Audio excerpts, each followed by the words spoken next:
Sundaram mutual fund द्वारा अपना नया एनएफओ लॉन्च किया जा रहा है जो कि सुंदरम मल्टी फैक्टर फंड के नाम से जाना जाएगा। यह फंड एक ओपन एंडेड इक्विटी स्कीम है। तो आप इसके अंदर 2 जुलाई से लेकर 16 जुलाई 2025 के बीच में निवेश कर सकते हैं। और अगर आप इस बीच में निवेश नहीं भी कर पाते तो जब ये फंड दोबारा से रीओपन होगा तो भी आप इसके अंदर इन्वेस्टमेंट कर सकते हैं। अब जानते हैं इसकी स्कीम डिटेल के बारे में। बेसिकली ये पैसिव इन्वेस्टिंग और एक्टिव इन्वेस्टिंग का कॉम्बिनेशन रहने वाला है। पहले जानते हैं कि पैसिव और एक्टिव फंड के अंदर डिफरेंस क्या होता है। Passive fund basically index category के फंड होते हैं जिसके अंदर फंड मैनेजर का रोल बहुत ही मिनिमम रहता है और जिस कैटेगरी में इंडेक्स परफॉर्मेंस दे रहा होता है और उसी कैटेगरी के अंदर उन्हीं कंपनियों के अंदर इन्वेस्टमेंट किया जाता है। जबकि एक्टिव इन्वेस्टिंग के अंदर फंड मैनेजर का रोल काफ़ी हद तक रहता है और वह अपनी चॉइस के अकॉर्डिंग उसको जिन भी सेक्टरों के अंदर या स्टॉक के अंदर ग्रोथ होने की ज़्यादा संभावना लगती है वह अपनी नॉलेज के अकॉर्डिंग उन्हें सेलेक्ट करके उन्हीं के अंदर इन्वेस्टमेंट करता है। इसलिए यह फंड 4 पैरामीटर के ऊपर अपना इन्वेस्टिंग करने वाला है जिसमें है मोमेंटम, ग्रोथ, क्वालिटी और वैल्यू। मोमेंटम बेसिकली यह देखा जाएगा जिन स्टॉकों के अंदर लगातार मोमेंटम बना हुआ है वह उनके अंदर में से स्टॉक सिलेक्शन करके उनमें इन्वेस्टमेंट किया जाएगा। साथ ही साथ जिन स्टॉकों के अंदर आगे फ्यूचर में ग्रोथ होने की संभावना है और पास्ट में भी उन्होंने अच्छा परफॉर्मेंस दिया है इस तरीके के स्टॉक का सिलेक्शन किया जाएगा। साथ ही साथ ऐसे क्वालिटी स्टॉक को चुना जाएगा जो फ्यूचर में बेटर रिटर्न देने की पूरी संभावना दे सकते हैं। साथ ही साथ ऐसे भी स्टॉकों को सिलेक्शन किया जाएगा जो वैल्यू कैटेगरी स्टाइल के अंदर आते हैं जो अभी करंट में तो अंडर परफॉर्मिंग है बट उनका जो लॉन्ग टर्म में ग्रोथ होने की ज़्यादा संभावना है और वह उनका जो अभी मार्केट प्राइस वैल्यू कम होने की वजह से उन कंपनियों के अंदर रिटर्न मिलने की फ्यूचर में ज़्यादा संभावना है। तो इस तरीके के स्टॉकों का ही सिलेक्शन किया जाएगा। साथ ही साथ इसके अंदर मेजर फोकस इस बात पे भी रहेगा जहाँ पर आपको कम से कम रिस्क लेकर ज़्यादा से ज़्यादा रिटर्न प्रोवाइड कराया जा सके। बात करें स्कीम डिटेल की तो यह फंड एक ओपन एंडेड इक्विटी स्कीम है तो उसके अंदर आप कभी भी इन्वेस्टमेंट कर सकते हैं और कभी भी विड्रॉ कर सकते हैं। वहीं इसका benchmark BSE 200 total return index का रहने वाला है। वहीं अगर इसके फंड मैनेजर देखें तो उसके fund manager mister Rohit, mister Bharat और मिस्टर दिजेंद्र श्रीवास्तव और संदीप अग्रवाल रहने वाले हैं। इस फंड के अंदर आप रेगुलर और डायरेक्ट दोनों ही मोड के थ्रू इन्वेस्टमेंट कर सकते हैं और ग्रोथ और IDCW में से किसी भी एक का चुनाव कर सकते हैं। वहीं इस फंड के अंदर आप केवल 100 रुपये से अपने निवेश की शुरुआत कर सकते हैं। वहीं बात करें इस फंड के ऊपर लगने वाले एग्जिट लोड की तो यदि आप अपने पैसे को 1 साल से पहले विड्रॉ करेंगे तो उसके ऊपर आपको 1% का एग्जिट लोड लगेगा और 1 साल के बाद विड्रॉ करते हैं तो उसके ऊपर किसी प्रकार का कोई एग्जिट लोड नहीं है। वहीं बात करें इसके ऊपर लगने वाले टैक्सेशन की, क्योंकि ये इक्विटी कैटेगरी का फंड है तो उसके ऊपर आपका टैक्सेशन भी इक्विटी वाला ही रहने वाला है। यानी आप जो भी इसके अंदर इन्वेस्टमेंट करेंगे अगर आप उसे 1 साल से पहले बेचते हैं तो उसके ऊपर आपको short term capital gain tax देना होगा जो कि आपका 20% का रहेगा। वहीं अगर आप 1 साल के बाद बेचते हैं तो उसके ऊपर आपको long term capital gain tax देना होगा जो कि आपका 12.5% का रहने वाला है। पर वो भी आपको तभी देना होगा यदि आपका प्रॉफिट 1,25,000 से ज़्यादा होता है और अगर इससे कम होगा तो आपको किसी प्रकार का कोई टैक्स नहीं देना होगा।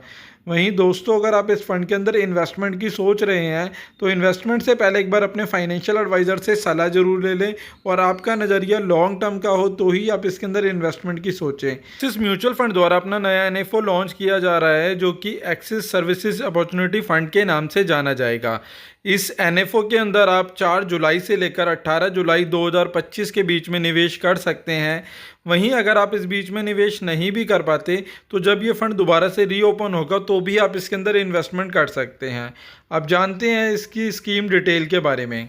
बेसिकली यह फंड एक थीमेटिक कैटेगरी का फंड है और इसके अंदर सर्विसेज से जुड़ी कंपनी और इससे जुड़े सेक्टर के अंदर ही आपका इन्वेस्टमेंट रहने वाला है।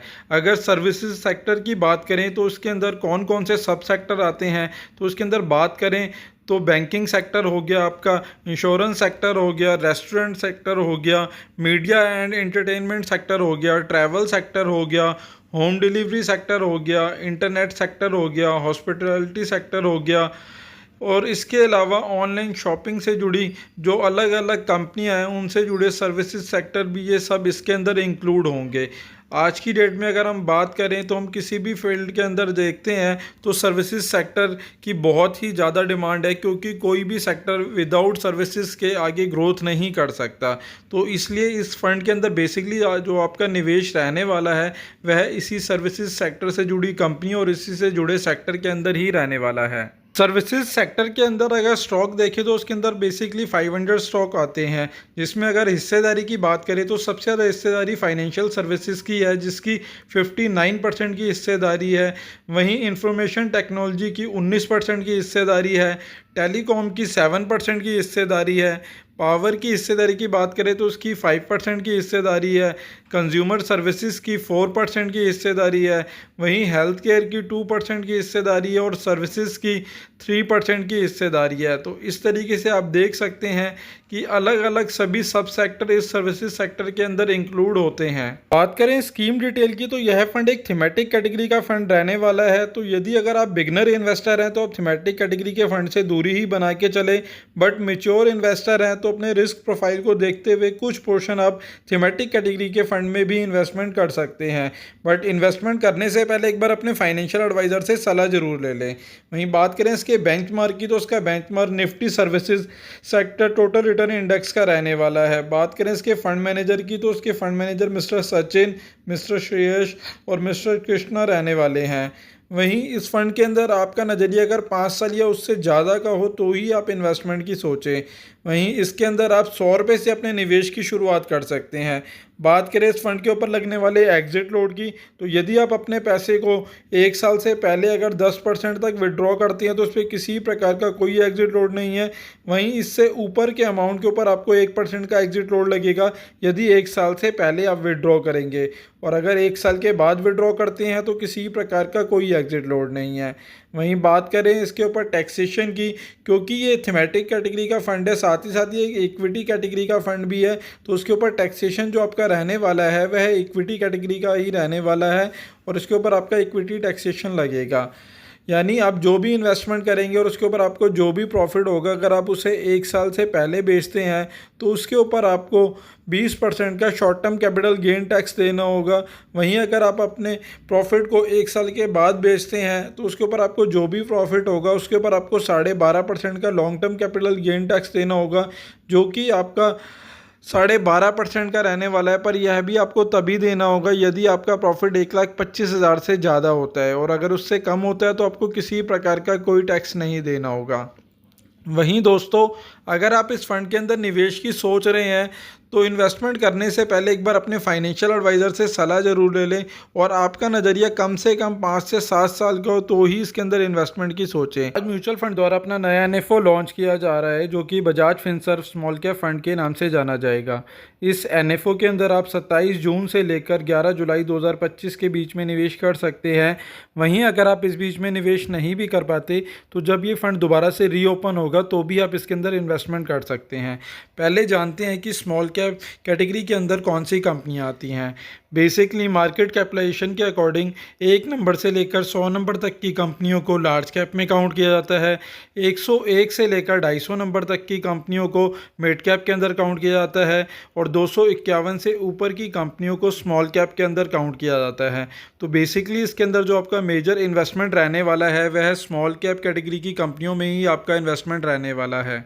अब जानते हैं इसकी स्कीम डिटेल के बारे में। बात करें पिछले 5 से 7 साल के बीच में किस कैटेगरी ने क्या रिटर्न दिया है और उसने अपने पैसे को कितने गुना ग्रोथ किया है।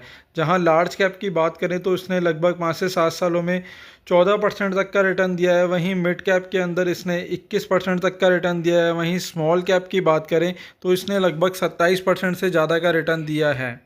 बेसिकली इस फंड की स्टॉक सिलेक्शन की बात करें तो बेसिकली ये 3 पैरामीटर के ऊपर फॉलो करके ही स्टॉक सिलेक्शन करने वाला है। पहला है क्वालिटी, दूसरा है ग्रोथ और तीसरा है वैल्यू। बेसिकली ये उन स्टॉकों को वेरीफाई करेंगे जिनके अंदर क्वालिटी नहीं नज़र आएगी और फ्यूचर में जिनके अंदर ग्रोथ होने की ज़्यादा संभावना है। साथ ही साथ ऐसे स्टॉकों को भी सिलेक्ट किया जाएगा जो इस समय करंट में अंडर वैल्यू चल रहे हैं, बट फ्यूचर में वह स्टॉक उनके अंदर बड़ी तेज़ी से वृद्धि होने की संभावना है। बात करें स्कीम डिटेल की तो यह फंड एक ओपन एंडेड फंड है, तो इसके अंदर आप कभी भी इन्वेस्टमेंट कर सकते हैं और कभी भी विड्रॉ कर सकते हैं। साथ ही साथ आप इसके अंदर रेगुलर और डायरेक्ट दोनों ही मोड के थ्रू इन्वेस्टमेंट कर सकते हैं। और ग्रोथ और IDCW में से किसी भी एक का चुनाव कर सकते हैं। मिनिमम इन्वेस्टमेंट की बात करें तो इसके अंदर आप 500 रुपये से अपने निवेश की शुरुआत कर सकते हैं। वहीं अगर इसका एग्जिट लोड देखें तो यदि आप अपने पैसे को 6 महीने से पहले 10% तक हिस्सा विड्रॉ करते हैं तो उस पर किसी प्रकार का कोई एग्जिट लोड नहीं है। बाकी के बचे हुए अमाउंट के ऊपर आपको 1% का एग्जिट लोड लगेगा यदि आप 6 महीने से पहले विड्रॉ करते हैं, और 6 महीने के बाद विड्रॉ करेंगे तो उस पर किसी प्रकार का कोई एग्जिट लोड नहीं है। वहीं बात करें फंड मैनेजर की तो उसके fund manager mister Nimesh Chandan and mister Saurabh Gupta रहने वाले हैं। साथ ही साथ बात करें इसके बेंचमार्क की तो उसका benchmark BSE 250 small cap total return index का रहने वाला है। इसके अंदर आपको SIP, SWP और STP तीनों के ही ऑप्शन अवेलेबल हैं। इस फंड के अंदर आप 27 जून से लेकर 11 जुलाई 2025 के बीच में निवेश कर सकते हैं। बात करें टैक्सेशन की, क्योंकि इक्विटी कैटेगरी का फंड है तो उसके ऊपर टैक्सेशन भी आपका इक्विटी वाला ही रहने वाला है। यानी आप जो भी इसके अंदर निवेश करेंगे और उसके ऊपर आपको जो भी प्रॉफिट होगा, अगर आप उसे 1 साल से पहले बेचते हैं तो उसके ऊपर आपको 20% का short term capital gain tax देना होगा। वहीं अगर आप 1 साल के बाद बेचते हैं तो उसके ऊपर आपको 12.5% का long term capital gain tax देना होगा, पर वो भी आपको तभी देना होगा अगर आपका प्रॉफिट 1,25,000 से ज़्यादा होता है, और अगर उससे कम होगा तो आपको किसी प्रकार का कोई टैक्स नहीं देना होगा। वहीं दोस्तों, अगर इस फंड के अंदर आप निवेश की सोच रहे हैं तो इन्वेस्टमेंट से पहले अपने फाइनेंशियल एडवाइज़र से सलाह जरूर ले लें, और आपका नज़रिया लॉन्ग टर्म का हो तो ही इसके अंदर इन्वेस्टमेंट की सोचें। HDFC म्यूचुअल फंड द्वारा अपना नया NFO लॉन्च किया जा रहा है जो कि HDFC इनोवेशन फंड के नाम से जाना जाएगा। इस फंड के अंदर बेसिकली आप 27 जून से लेकर 11 जुलाई 2025 के बीच में निवेश कर सकते हैं। वहीं अगर आप इस बीच में निवेश नहीं भी कर पाते तो जब ये फंड दोबारा से रीओपन होगा तो भी आप इसके अंदर इन्वेस्टमेंट कर सकते हैं। आप जानते हैं इसकी स्कीम डिटेल के बारे में। बेसिकली ये एक थीमेटिक कैटेगरी का फंड रहने वाला है जो इनोवेशन से जुड़े सेक्टर और इससे जुड़ी थीम के ऊपर ही इसका फोकस रहने वाला है। अलग अलग सब सेक्टरों के अंदर इनोवेशन का कितना बड़ा रोल है आप इसे इस बात से ही समझ सकते हैं। जहां पर अगर हमारे फाइनेंशियल सेक्टर की बात करें तो जहां पर ज़्यादातर पहले जो लेन देन होता था वह कैश में होता था, और आज की अगर बात करें तो ज़्यादातर ट्रांजैक्शन ऑनलाइन होती है, जिसका सबसे बड़ा उदाहरण UPI है, जिससे हम छोटी से छोटी और बड़ी से बड़ी ट्रांजैक्शन बड़ी आसानी से ही अपने मोबाइल फ़ोन से कर सकते हैं। दूसरा, अगर मेजरली बात करें यह तो वो आपका बैंकिंग सेक्टर में चेंज की इनोवेशन आने के बाद हमारी जीवन को कितनी सहूलियत मिली है, और हम अपने सारे छोटे बड़े काम जो बैंकिंग से रिलेटेड हैं ज़्यादातर काम हम अपने फ़ोन के थ्रू ही कंप्लीट कर लेते हैं। वहीं अगर इनोवेशन की बात करें तो इसके अंदर फाइनेंस से लेकर हेल्थ केयर सेक्टर और डिफेंस सेक्टर और अलग अलग सेक्टरों के अंदर इनोवेशन का बहुत ही बड़ा रोल रहा है।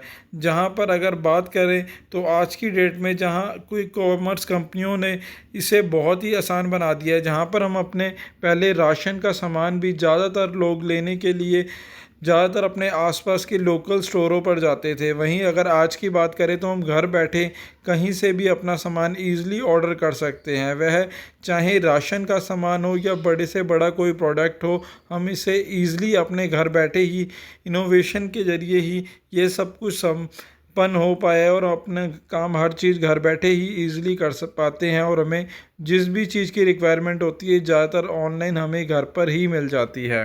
बात करें इस फंड का मेजर फोकस कौन से इंडस्ट्री और सेक्टर के अंदर रहने वाला है, तो इसके अंदर सबसे ज़्यादा इनोवेशन जिन सेक्टरों के अंदर हुआ है उसके अंदर ही सबसे ज़्यादा इसके अंदर इन्वेस्टमेंट रहने वाला है। जिसमें बात करें तो ऑटो की और ऑटो कंपोनेंट बनाने वाली कंपनियों से जुड़े सेक्टर के अंदर इसके अंदर निवेश रहने वाला है। वहीं आपका फार्मा और हेल्थ केयर से जुड़ी कंपनियों में निवेश रहने वाला है।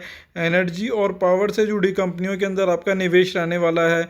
इंफॉर्मेशन टेक्नोलॉजी एंड सॉफ्टवेयर बनाने वाली कंपनियों में आपका निवेश रहने वाला है। वहीं डिफेंस से जुड़ी कंपनियों में आपका इन्वेस्टमेंट रहने वाला है। साथ ही साथ केमिकल और एग्रीकल्चर से जुड़ी कंपनियों में आपका इन्वेस्टमेंट रहने वाला है, और कंज्यूमर गुड्स से जुड़ी कंपनियों के अंदर इन्वेस्टमेंट रहने वाला है। मेजरली आपका जो इन्वेस्टमेंट है अक्रॉस डिफरेंस अलग अलग सेक्टरों के अंदर रहने वाला है, जिनके अंदर इनोवेशन का बहुत ही बड़ा रोल रहा है, और आगे फ्यूचर में भी इन सभी के अंदर बहुत तेज़ी से अलग नए नए इनोवेशन होते रहेंगे। इस वजह से इन सेक्टरों के अंदर और इस थीम के अंदर लॉन्ग टर्म में ग्रोथ होने की भी ज़्यादा संभावना है। बात करें स्कीम डिटेल की तो यह फंड HDFC इनोवेशन फंड के नाम से जाना जाएगा। यह फंड एक ओपन एंडेड स्कीम है, तो उसके अंदर आप कभी भी इन्वेस्टमेंट कर सकते हैं और कभी भी विड्रॉ कर सकते हैं। साथ ही साथ ये एक थीमेटिक कैटेगरी का फंड है, तो यदि अगर आप नए निवेशक हैं तो थीमेटिक और सेक्टरल कैटेगरी के फंड से दूरी ही बना के चले। बट अगर आप मेच्योर इन्वेस्टर हैं तो अपने पोर्टफोलियो का कुछ पोर्शन आप इन्वेस्टमेंट कर सकते हैं, बट इन्वेस्टमेंट करने से पहले एक बार अपने फाइनेंशियल एडवाइज़र से सलाह ज़रूर ले लें। वहीं बात करें इसके बेंचमार्क की तो इसका benchmark Nifty 500 total return index का रहने वाला है। वहीं इसके fund manager mister Amit Sinha रहने वाले हैं और इस फंड के अंदर आप डायरेक्ट और रेगुलर दोनों ही मोड के थ्रू इन्वेस्टमेंट कर सकते हैं। वहीं इसके अंदर आप केवल 100 रुपये से अपने निवेश की शुरुआत कर सकते हैं। साथ ही साथ बात करें इसके ऊपर लगने वाले एग्ज़िट लोड की, तो यदि आप अपने पैसे को 1 महीने से पहले विड्रॉ करेंगे तो इसके ऊपर आपका 1% का एग्ज़िट लोड लगेगा, और 1 महीने के बाद विड्रॉ करेंगे तो उस पर किसी प्रकार का कोई एग्ज़िट लोड नहीं रहने वाला। वहीं बात करें इसके ऊपर टैक्सेशन की, क्योंकि ये इक्विटी कैटेगरी का फंड है तो उसके ऊपर आपका टैक्सेशन भी इक्विटी वाला ही रहने वाला है। यानी इस फंड से आपको जो भी प्रॉफिट होगा, अगर आप उसे 1 साल से पहले बेचते हैं तो उसके ऊपर आपको 20% का short term capital gain tax देना होगा। वहीं अगर आप 1 साल के बाद बेचते हैं तो उसके ऊपर आपको 12.5% का long term capital gain tax देना होगा, पर वो भी आपको तभी देना होगा यदि आपका प्रॉफिट 1,25,000 से ज़्यादा होता है, और अगर इससे कम होगा तो आपको किसी प्रकार का कोई टैक्स नहीं देना होगा। वहीं दोस्तों, अगर आप इस फंड के अंदर इन्वेस्टमेंट की सोच रहे हैं तो अपना नज़रिया कम से कम 5 साल से 7 साल का हो तो भी इसके अंदर इन्वेस्टमेंट की सोचें, और इन्वेस्टमेंट करने से पहले एक बार अपने फाइनेंशियल एडवाइज़र से सलाह ज़रूर ले लें। दोस्तों, आशा करता हूँ मेरे द्वारा दी गई जानकारी आपके लिए उपयोगी सिद्ध होगी, और यदि आपको वीडियो अच्छा लगा हो तो प्लीज़ इसे लाइक शेयर करें, और चैनल अभी तक आपने सब्सक्राइब नहीं किया है तो प्लीज़ इसे सब्सक्राइब करें। धन्यवाद दोस्तों।